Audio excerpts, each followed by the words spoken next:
Hello everyone, welcome to Neso school. हम पढ़ रहे हैं इंडिया के की फेडरल फीचर्स के बारे में। पिछले कुछ पार्ट्स में हमने इंडिया के 2 फेडरल फीचर्स को अच्छे से पढ़ लिया है। अब हम आगे बढ़ेंगे और इंडिया के और 2 फीचर्स को डिटेल में समझेंगे। हमारे आज के लेक्चर का नाम है what makes India a federal country part 3। तो चलिए देखते हैं इस लेक्चर के टॉपिक्स। हमारा सबसे पहला टॉपिक होगा special status for certain states.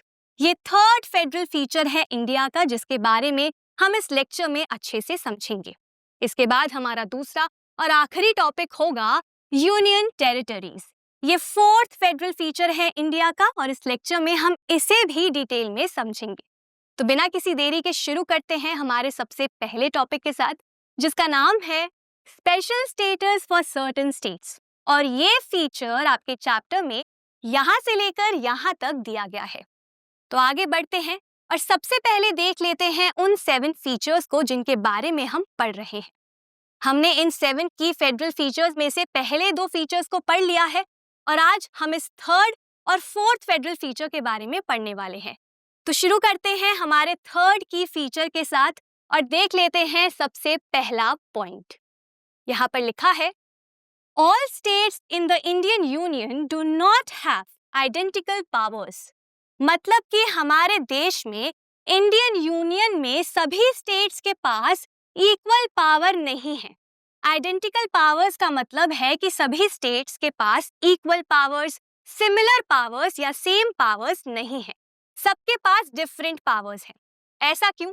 हमने पिछले लेक्चर्स में ये पढ़ा है कि इंडिया एक होल्डिंग टुगेदर फेडरेशन है, जिसमें सेंटर और स्टेट्स के बीच में सेपरेट पावर्स होती हैं लेकिन अनइक्वल पावर्स होती हैं, और साथ ही साथ जो स्टेट्स होती हैं उनके बीच में भी अनइक्वल डिस्ट्रीब्यूशन होता है पावर का।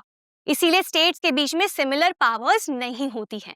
और इंडिया में भी ऐसा ही है। इंडिया में भी सभी स्टेट्स के बीच में सेम पावर्स, आइडेंटिकल पावर्स नहीं हैं। ऐसा क्यों? क्योंकि some states enjoy a special status. ऐसा इसीलिए क्योंकि हमारे देश में कुछ स्टेट्स ऐसी हैं जिनके पास स्पेशल स्टेटस है, मतलब कि एक विशेष दर्जा है। उनके पास कुछ स्पेशल पावर्स हैं जो कि सभी स्टेट्स के पास नहीं है। अब आगे बढ़ते हैं दूसरे पॉइंट की तरफ।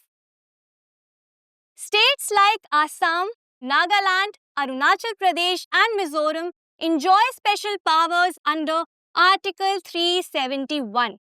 हमारे संविधान, हमारे कॉन्स्टिट्यूशन में जो आर्टिकल 371 है, उस आर्टिकल 371 के अंदर आसाम, नागालैंड, अरुणाचल प्रदेश और मिजोरम को स्पेशल पावर्स दी गई हैं। मतलब यहाँ पे हमारे देश की 4 नॉर्थ ईस्टर्न स्टेट्स को स्पेशल पावर्स दी गई हैं, विशेष अधिकार दिए गए हैं आर्टिकल 371 के अंदर। अब ऐसा नहीं है कि सिर्फ यही 4 स्टेट्स है हमारे देश में जिनके पास स्पेशल स्टेटस है या स्पेशल पावर्स है। हमारे देश में टोटल 11 ऐसी स्टेट्स है जिनके पास स्पेशल पावर्स है, स्पेशल स्टेटस है। लेकिन आप सभी की बुक में इन चारों का ही एग्जाम्पल दिया गया है, इसलिए हम भी इन चारों के बारे में यहाँ पर पढ़ रहे हैं। लेकिन टोटल 11 स्टेट्स है जिनके पास स्पेशल पावर्स है, स्पेशल स्टेटस है। अब आप सभी ये सोच रहे होंगे कि ऐसा क्यों? क्यों हमारे देश में कुछ स्टेट्स के पास इतनी स्पेशल पावर्स हैं कि उनके लिए कॉन्स्टिट्यूशनल प्रोविजन बनाए गए हैं, और कुछ स्टेट्स ऐसी हैं जिनके पास ये स्पेशल स्टेटस, स्पेशल दर्जा नहीं है? इसके पीछे 4 इंपॉर्टेंट रीजंस हैं। सबसे पहला रीजन ये है कि इन सभी स्टेट्स का किसी प्रकार का एक ऐसा हिस्टोरिकल कॉन्टेक्स्ट रहा है, मतलब इन सभी स्टेट्स में किसी प्रकार का कॉन्फ्लिक्ट या कुछ ऐसा सिचुएशन अराइज हो रखा है पहले के टाइम में, जिसके वजह से इनको स्पेशल प्रोविजंस दिए गए हैं, स्पेशल पावर्स दी गई हैं। दूसरा रीजन ये है कि आप सभी को याद होगा, पिछले लेक्चर में मैंने आपको बताया था कि इंडिपेंडेंस के बाद हमारे देश में कई सारी प्रिंसली स्टेट्स थी जिन्हें हमें अपने देश का एक हिस्सा बनाना था, और उन स्टेट्स को अपने देश का, उन प्रिंसली स्टेट्स को अपने देश का एक हिस्सा बनाने के लिए हमारे लीडर्स ने उन स्टेट्स के साथ किसी प्रकार का एक अग्रीमेंट किया था, उनके साथ नेगोशिएशंस करी थी ताकि वो हमारे देश का एक हिस्सा बने, एक पार्ट बने। और उन्हीं एग्रीमेंट का, उन्हीं नेगोशिएशंस का एक हिस्सा ये भी था कि उन स्टेट्स को, मतलब उनमें से कुछ स्टेट्स को जिन्होंने डिमांड करी, उन स्टेट्स को स्पेशल स्टेटस दिया जाएगा और स्पेशल पावर्स दी जाएंगी। तीसरा रीजन ये है कि हमारे इस देश में कुछ रीजन ऐसे हैं, कुछ स्टेट्स ऐसी हैं जहां पर ट्राइबल पॉपुलेशन, आदिवासी पॉपुलेशन ज्यादा है, या फिर उन रीजन्स में, उन स्टेट्स में इंडिजीनियस लोग रहते हैं। इंडिजीनियस लोगों का मतलब है मूल निवासी, मतलब वो लोग जो कि उस रीजन में, उस एरिया में बहुत पहले से, हमेशा से ही रहते आए हैं। तो वो उसी रीजन का एक इम्पॉर्टेंट हिस्सा है। वो वहाँ के नेचुरल रिसोर्सेज पर, वहाँ के लैंड पर निर्भर है, डिपेंडेंट है। उनका कल्चर, उनकी पहचान, उनकी आइडेंटिटी, उनकी भाषा, ट्रेडिशंस, सब कुछ काफी ज्यादा अलग है बाकी के स्टेट्स के लोगों से। इसीलिए उन सभी की आइडेंटिटीज को, उन सभी के ट्रेडिशंस को, उनके कल्चर को प्रोटेक्ट करने के लिए, उनके लैंड को प्रोटेक्ट करने के लिए उन्हें स्पेशल पावर्स दी गई, स्पेशल स्टेटस दिया गया। इसके बाद फोर्थ रीजन ये था कि हमारे देश के कुछ एरियाज, कुछ स्टेट्स ऐसी हैं जो कि ऐसे इलाके में लोकेटेड है, स्थित है, जो कि सीमा के, मतलब बॉर्डर के बहुत पास है, और वो भी उन बॉर्डर्स के जो कि बहुत सेंसिटिव बॉर्डर्स है। इसीलिए उन स्टेट्स को प्रोटेक्टेड रखना, उनकी रक्षा करना, सुरक्षा करना हमारे देश की एक बहुत बड़ी रिस्पॉन्सिबिलिटी है। इन्हीं 4 रीजंस के वजह से हमारे देश में कुछ स्टेट्स को स्पेशल स्टेटस दिया गया, स्पेशल पावर्स दी गई, और उन्हीं में से 4 स्टेट्स हमारी हैं आसाम, नागालैंड, अरुणाचल प्रदेश एंड मिजोरम। अब देखते हैं हमारा अगला point. Special powers are enjoyed in relation to the protection of land rights of indigenous peoples, their culture and preferential employment in government services. अब ये जो स्पेशल पावर्स इन स्टेट्स को दी गई हैं, ये एक्सरसाइज कैसे करती हैं? मतलब कौन सी पावर्स दी गई हैं इन सभी स्टेट्स को? यहाँ पे 3 प्रकार की पावर्स लिखी गई हैं। सबसे पहली पावर है प्रोटेक्ट करने की, सुरक्षा करने की। किसको? इंडिजीनियस लोगों के राइट्स को, उनके लैंड राइट्स को। तो जो इंडिजीनियस लोग हैं, मतलब जो वहाँ के मूल निवासी हैं, उनकी जमीनों के ऊपर जो उनका अधिकार है, उन अधिकारों को प्रोटेक्ट करने के लिए, उनकी सुरक्षा करने के लिए इन्हें पावर्स दी गई हैं। दूसरा है कल्चर, मतलब कि इन सभी लोगों के, जो ट्राइबल लोग हैं या जो इंडिजीनियस लोग हैं, जिनका कल्चर, जिनके कस्टम, ट्रेडिशंस, भाषा, सब कुछ काफी ज्यादा अलग है, उन सभी की प्रोटेक्शन के लिए भी उन्हें पावर्स दी गई हैं। इसी वजह से हमारे देश में जिन स्टेट्स के पास स्पेशल स्टेटस है, जिनका कल्चर अलग है, जिनके कस्टम्स और ट्रेडिशंस सब कुछ अलग है, उन सर्टेन स्टेट्स के ऊपर सेंट्रल लॉज हमेशा लागू नहीं होते। मतलब अगर कोई भी ऐसा लॉ है जो उनके कल्चर से रिलेटेड या लैंग्वेज से रिलेटेड होता है, या कुछ भी जो उनके मैटर्स से रिलेटेड होता है, और सेंट्रल गवर्नमेंट उस पर कोई लॉ बनाती है, तो उस लॉ को अगर उस सर्टेन स्टेट के ऊपर इम्प्लीमेंट करना होता है तो पहले स्टेट की परमिशन लेनी पड़ती है। मतलब पहले स्टेट असेंबलीज का अप्रूवल लेना पड़ता है। अगर वो अप्रूव करेंगी तो ही वो सेंट्रल लॉ वहां पे इम्प्लीमेंट होगा। लेकिन अगर वो स्टेट्स मना कर देती हैं तो वो सेंट्रल लॉ बाकी के पूरे देश में इम्प्लीमेंट हो सकता है, लेकिन उन स्टेट्स के अंदर नहीं। और ये भी एक इम्पॉर्टेंट पावर है, एक स्पेशल पावर है जो इन स्टेट्स के पास होती है। तीसरी पावर है preferential employment in government services, मतलब सरकारी सर्विसेज में, नौकरियों में भी इन सबको प्रेफरेंस दी जाती है नौकरी के लिए, एम्प्लॉयमेंट के लिए। और इसी तरीके से इनको स्पेशल पावर्स दी जाती हैं जो ये एक्सरसाइज करती हैं। अब इसी से रिलेटेड देखते हैं हमारा अगला और last point. Indians who are not permanent residents of this state cannot buy land or house here. अब क्योंकि यहाँ पे लैंड राइट्स को प्रोटेक्ट करना है, इंडिजीनियस लोगों के लैंड को प्रोटेक्ट करना है, इसी वजह से हमारे देश के जो बाकी के लोग हैं, मतलब जो बाकी के इंडियंस हैं, वो इन सभी स्टेट्स में लैंड नहीं खरीद सकते, जमीन नहीं खरीद सकते, और ना ही घर खरीद सकते हैं। यहाँ पर सिर्फ वही लोग घर खरीद सकते हैं, वही लोग लैंड खरीद सकते हैं जो कि उन स्टेट्स के परमानेंट रेजिडेंट्स हैं, परमानेंट निवासी हैं। जो बाहर से आ रहे हैं, दूसरी स्टेट से आ रहे हैं, वो यहाँ पर लैंड और हाउस बाय नहीं कर सकते। और ये एक और स्पेशल फीचर है, एक और स्पेशल पावर है जो इन सभी स्टेट्स को दिया जाता है। तो यहाँ पर हमने क्या पढ़ा? हमने ये समझा कि हमारे देश में सभी स्टेट्स के पास आइडेंटिकल पावर्स नहीं है। कुछ स्टेट्स हैं जिनके पास स्पेशल पावर्स हैं, कोई विशेष अधिकार है, विशेष दर्जा है उनके पास, जैसे कि आसाम, नागालैंड, अरुणाचल प्रदेश एंड मिजोरम। जिनको आर्टिकल 371 स्पेशल पावर्स देता है। ये स्पेशल पावर्स लैंड राइट्स से रिलेटेड होते हैं, उनके कल्चर के प्रोटेक्शन से रिलेटेड होते हैं और एम्प्लॉयमेंट से रिलेटेड होते हैं गवर्नमेंट सर्विसेज में। और इन्हीं वजहों की वजह से, इन पावर्स की वजह से जो इंडियंस इन जगहों से, इन स्टेट से नहीं है, मतलब वो इन स्टेट्स के परमानेंट रेजिडेंट्स नहीं है, वो यहाँ पर ना तो घर खरीद सकते हैं और ना ही कोई लैंड, ना ही कोई जमीन। तो ये था हमारा थर्ड फेडरल फीचर इंडिया के फेडरल स्ट्रक्चर का। इसी के साथ हमारा ये फीचर खत्म होता है, जिसका नाम था special status for certain states. तो अब आगे बढ़ते हैं हमारे अगले टॉपिक की तरफ, जिसका नाम है यूनियन टेरिटरीज। ये फोर्थ फेडरल फीचर है हमारे देश का, जो कि आपके चैप्टर में इस पैराग्राफ में यहाँ पर दिया गया है। तो पढ़ लेते हैं इस फीचर के बारे में और देख लेते हैं हमारा सबसे पहला पॉइंट। यहाँ पर लिखा है, some units of the Indian union enjoy very little power.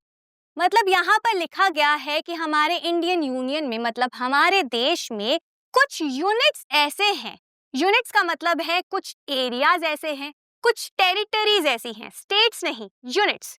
कुछ यूनिट्स ऐसे हैं जिनके पास बहुत कम पावर है।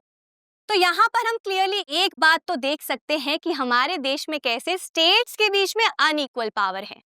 कुछ स्टेट्स हैं जिनके पास नॉर्मल पावर्स हैं, कुछ स्टेट्स ऐसी हैं जिनके पास स्पेशल स्टेटस है, स्पेशल पावर्स है, और कुछ एरियाज, कुछ यूनिट्स ऐसे हैं जिनके पास बहुत ही कम पावर है। अब ऐसा क्यों, ये समझ लेते हैं अगले पॉइंट से। यहाँ लिखा है, these areas are too small to become an independent state and could not be merged with any of the existing states। मतलब यहाँ लिखा है कि ये जो यूनिट्स हैं, ये जो एरियाज हैं, ये इतने छोटे हैं कि हम इन्हें इंडिपेंडेंट स्टेट नहीं बना सकते, ठीक है। और साथ ही साथ ये ऐसे भी एरियाज हैं कि हम इन्हें मर्ज नहीं कर सकते, मिला नहीं सकते किसी भी एग्जिस्टिंग स्टेट्स के साथ। मतलब जो ऑलरेडी मौजूद हैं स्टेट्स हमारे देश में, उनके साथ भी हम इन एरियाज को, इन टेरिटरीज को मर्ज नहीं कर सकते, मिला नहीं सकते। अब इस पॉइंट को थोड़ा अच्छे से समझ लेते हैं, तभी हमें ये यूनियन टेरिटरीज का फीचर समझ में आएगा। अब क्या हुआ था, जब हमें इंडिपेंडेंस मिल गई उसके कुछ साल बाद हमारे देश में स्टेट्स का रीऑर्गेनाइजेशन हुआ था, भाषा के बेसिस पे, कल्चर के बेसिस पे, जिसके बारे में हम आने वाले टॉपिक्स में पढ़ेंगे। अब जब ऐसा हुआ था तो कुछ स्टेट्स तो थी जो कि भाषा के आधार पर या फिर कल्चर के आधार पर हमारे देश में बना दी गई, लेकिन उस समय कुछ एरियाज हमारे देश में, कुछ टेरिटरीज हमारे देश में ऐसी थी जो कि बहुत छोटी थी, इसीलिए हम उनके लिए कोई सेपरेट स्टेट गवर्नमेंट नहीं बना सकते थे, उन्हें एक स्टेट नहीं बना सकते थे। कुछ एरियाज ऐसे थे जो कि कल्चर में काफी अलग थे, मतलब कुछ एरियाज ऐसे थे जहाँ पे इंडिजीनियस लोग रहते थे, ट्राइबल पॉपुलेशन रहती थी, जिनके कल्चर बहुत ज्यादा डिफरेंट थे, जिनकी भाषा बहुत ज्यादा डिफरेंट थी। तो हम उन्हें किसी और स्टेट के साथ मर्ज भी नहीं कर पा रहे थे, मिला भी नहीं पा रहे थे। कुछ एरियाज, कुछ टेरिटरीज ऐसी भी थी हमारे देश में जो कि ऐसे एरिया में लोकेटेड थी, ऐसे इलाके में लोकेटेड थी जो कि हमारी नेशनल सिक्योरिटी के लिए बहुत ज्यादा जरूरी थी। तो यहाँ पे क्या हुआ, उस समय हमारे देश में कुछ एरियाज या तो बहुत छोटे थे, या बहुत इंपॉर्टेंट थे, या तो बहुत ज्यादा स्पेशल थे एक डिफरेंट पॉपुलेशन के साथ। इसीलिए इन एरियाज को हम स्टेट्स नहीं बना पा रहे थे। तो फिर क्या हुआ, हमारे देश में एक नया कॉन्सेप्ट को हम लेकर आए। उस कॉन्सेप्ट का नाम था यूनियन टेरिटरीज, और तब इन सभी एरियाज को हमने यूनियन टेरिटरीज का नाम दिया, और हमारे देश में एक और कैटेगरी आ गया स्टेट्स के साथ साथ यूनियन टेरिटरीज का, मतलब कि यूटीज का। अब देख लेते हैं हमारा अगला point. Areas like Chandigarh, Lakshadweep और the capital city of Delhi are called union territories. आपके बुक में 3 यूनियन टेरिटरीज का एग्जाम्पल दिया गया है। एक है हमारा चंडीगढ़, उसके बाद है हमारा लक्षद्वीप, और तीसरा एग्जाम्पल यहाँ पे दिया गया है हमारी कैपिटल सिटी का, मतलब कि दिल्ली का। अब यहाँ पर अगर हम देखें तो ये तीनों ही टेरिटरीज, जिनको हम स्टेट नहीं बोलते हैं, ये तीनों सेपरेट टेरिटरीज है, यूनियन टेरिटरीज है। इन तीनों का केस बहुत ही डिफरेंट था। चंडीगढ़ की अगर हम बात करें तो चंडीगढ़ एक कॉमन कैपिटल है हरियाणा और पंजाब का। इसीलिए हरियाणा पंजाब की गवर्नमेंट के बीच में वहां दोनों स्टेट्स के बीच में कॉन्फ्लिक्ट्स हो सकते थे इस एक कैपिटल के बारे में। इसी वजह से हमने चंडीगढ़ को एक यूनियन टेरिटरी बनाया क्योंकि इसका केस बहुत ज्यादा स्पेशल था। इसके बाद अगर हम बात करें लक्षद्वीप की, जो कि यहाँ पर अरेबियन सी में लोकेटेड है, स्थित है इंडिया के थोड़ा सा दूरी में ही, लेकिन है ये इंडिया का ही एक हिस्सा। लक्षद्वीप का भी केस अगर हम देखें तो बहुत ज्यादा स्पेशल है, इम्पोर्टेंट है। साथ ही साथ लक्षद्वीप हमारी टोटल जितनी भी यूनियन टेरिटरीज हैं उनमें से सबसे छोटा टेरिटरी है। इसीलिए ये बहुत ज्यादा मतलब टू स्मॉल है, इसीलिए हमने इसको एक स्टेट नहीं बनाया। साथ ही साथ ये जिस इलाके में लोकेटेड है, स्थित है, ये हमारी नेशनल सिक्योरिटी के लिए बहुत ज्यादा जरूरी है। इसी वजह से लक्षद्वीप को भी एक यूनियन टेरिटरी बनाया गया। उसके बाद है हमारा दिल्ली, मतलब कि हमारा जो नेशनल कैपिटल है। अब क्योंकि ये एक कैपिटल सिटी है इसीलिए इसका केस बहुत इंपॉर्टेंट है और हमने दिल्ली को भी एक यूनियन टेरिटरी बनाया। हमारे देश में टोटल 28 स्टेट्स है और टोटल 8 यूनियन टेरिटरीज हैं, जिनके नाम हैं, सबसे पहले यहाँ पे जम्मू कश्मीर, उसके बाद लद्दाख, उसके बाद Dadar and Nagar Haveli and Daman and Diu, Puducherry and Andaman and Nicobar island. तो टोटल 8 यूनियन टेरिटरीज हैं हमारे देश में और 28 स्टेट्स हैं। और इन सभी यूनियन टेरिटरीज को अलग इसीलिए किया गया, बनाया गया क्योंकि इनका केस बहुत स्पेशल था, या ये बहुत छोटी थी साइज में, पॉपुलेशन में, या फिर बहुत ज्यादा हमारे लिए जरूरी थी, इम्पोर्टेंट थी। अब आप सोच रहे होंगे कि अगर ये इतनी इम्पोर्टेंट है, इतनी स्पेशल है, तो इनके पास इतनी लिटिल पावर क्यों है और क्यों इनको सेपरेट टेरिटरी बनाया गया है। चलिए इससे पहले हमारा अगला पॉइंट पढ़ लेते हैं, फिर मैं आपको ये बात समझाती हूँ। यहाँ लिखा है These territories do not have the powers of a state। मतलब ये जितनी भी टेरिटरीज हैं इनके पास कोई भी स्टेट की पावर्स नहीं है। स्टेट की पावर्स नहीं है का मतलब कि ये सभी जो टेरिटरीज हैं इनकी कोई स्टेट गवर्नमेंट नहीं है, कोई भी इनकी स्टेट असेंबलीज नहीं है। सिर्फ 3 ही टेरिटरीज हैं हमारी यूनियन, जैसे कि दिल्ली या पुडुचेरी, जिनकी खुद की स्टेट असेंबलीज हैं। उसके अलावा बाकी जितनी भी टेरिटरीज हमारी यूनियन टेरिटरीज हैं उनकी कोई खुद की स्टेट गवर्नमेंट नहीं है, तो वो अपने लिए खुद के लिए लॉज नहीं बना सकते, पॉलिसीज नहीं बना सकते, क्योंकि उनको स्टेट का दर्जा ही नहीं दिया गया। इसीलिए उनके साथ पावर को भी शेयर नहीं किया गया। इसीलिए यहाँ पे बोला गया था कि ये यूनिट्स जो हैं इनके पास बहुत कम पावर होती है। अब इसके बाद चलते हैं हमारे दूसरे सवाल की तरफ, जो कि ये था कि अगर ये इतनी इम्पोर्टेंट है तो इनको तलब क्यों किया गया है। उसका जवाब अगली लाइन में है। The central government has special powers in running these areas। ये सारी टेरिटरीज हमारे नेशनल सिक्योरिटी के लिए जरूरी हैं, कॉन्फ्लिक्ट को रोकने के लिए जरूरी हैं, बहुत स्पेशल केस है इन सभी टेरिटरीज का, इसीलिए इनके ऊपर डायरेक्ट कंट्रोल है हमारी सेंट्रल गवर्नमेंट का। और ये एक सबसे बड़ा कारण भी है कि क्यों इन सभी टेरिटरीज के पास कम पावर है, क्योंकि यहाँ पे पावर को शेयर नहीं किया गया है। यूनियन गवर्नमेंट, सेंट्रल गवर्नमेंट ही इन एरियाज के ऊपर रूल करती है, इन एरियाज को रन करती है, वही इनके लिए लॉज बनाती है, डिसीजंस लेती है। फाइनल से हमेशा सेंट्रल गवर्नमेंट यूनियन गवर्नमेंट का ही होता है। सिर्फ दिल्ली, पुडुचेरी का केस ऐसा है और जम्मू कश्मीर का केस ऐसा है जहां पर उनकी अलग स्टेट असेंबली है तो पावर को शेयर किया गया है, वरना बाकी जितने भी एरियाज यहाँ पे आप पढ़ सकते हैं, देख सकते हैं, उन सभी को सेंट्रल गवर्नमेंट कंट्रोल करती है। क्यों? क्योंकि वो बहुत इंपॉर्टेंट भी है हमारे लिए और इसीलिए हम उनको डायरेक्टली कंट्रोल कर रहे हैं, सेंटर के अंदर रख रहे हैं। तो यहाँ पर हमने यूनियन टेरिटरीज के बारे में क्या समझा। सबसे पहले तो ये कि ये जो भी टेरिटरीज हैं इनके पास बहुत कम पावर होती है। ऐसा क्यों? क्योंकि या तो ये बहुत छोटे हैं या हम इन्हें मर्ज नहीं कर सकते किसी और स्टेट के साथ, या फिर ये बहुत ज्यादा जरूरी हैं एरियाज हमारे नेशनल सिक्योरिटी के लिए। इसी वजह से हम इनको डायरेक्टली सेंट्रल गवर्नमेंट के अंडर भी रखते हैं। एग्जाम्पल में यहाँ पे चंडीगढ़, लक्षद्वीप और हमारा कैपिटल सिटी दिल्ली है, जिनको हम यूनियन टेरिटरीज कहते हैं। इन टेरिटरीज के पास कोई भी स्टेट की पावर्स नहीं होती है और सेंट्रल गवर्नमेंट के पास स्पेशल पावर्स होती हैं इन एरियाज को रन करने के लिए। इसी के साथ हमारा ये फोर्थ फेडरल फीचर इंडिया के फेडरल स्ट्रक्चर का यहीं पर खत्म होता है। तो इस लेक्चर में हमने दो की फीचर्स के बारे में पढ़ा। सबसे पहले हमने पढ़ा special status for certain states और उसके बाद हमने पढ़ा यूनियन टेरिटरीज के बारे में। मैं उम्मीद करती हूँ कि आप सभी को ये दोनों ही फीचर्स अच्छे से समझ में आ गए होंगे। बाकी के फीचर्स को हम आने वाले पार्ट में कंप्लीट करेंगे। आज के लिए इतना ही। मैं उम्मीद करती हूँ आपको ये लेक्चर अच्छा लगा होगा। अब मैं मिलूंगी आप सभी से अगले लेक्चर में एक इंटरेस्टिंग टॉपिक के साथ। Thank you.